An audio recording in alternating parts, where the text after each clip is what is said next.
Hi there and welcome back. I'm Yuman Han, and the topic for today is about social sciences. Let's start. Back then, when I was a child, I remember seeing baby commodities coming in all way. But my mom finds the awkwardness in buying her son's pink garment, and such a principle is applied to toy with identical manners. And so it would be sacrilegious for her sons to buy a pink Son Goku. So, for such a reason, I wonder, isn't it a deep-seated belief that toys should be stereotyped by sex?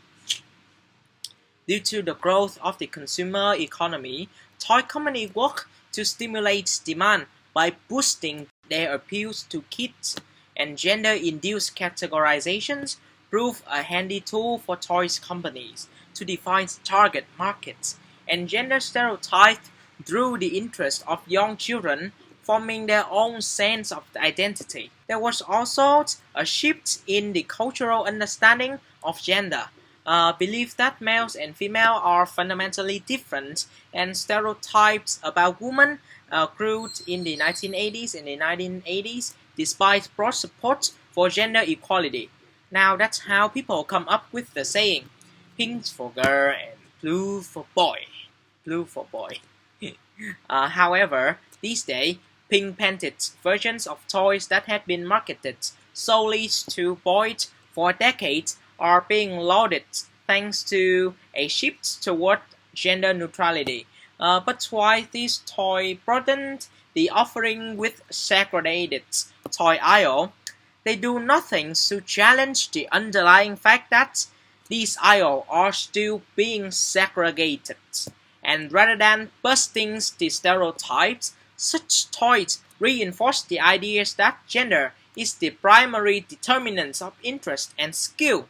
Many argue that degenerating toys would prevent children from playing with gender-specific toys and force them into a sea of monotonous and homogeneous toy. Quite the contrary, making toys gender inclusive doesn't prevent a girl from selecting a pink doll or a boy from picking a blue truck. It just stops a selection from being obligatory. We know from a wealth of research that there is far more diversity among boys and among girls that there are categorical differences. Remember that Scottish men were cute, but they don't kill. So, what's the rationale for such a segregation? So, thank you for listening, everyone.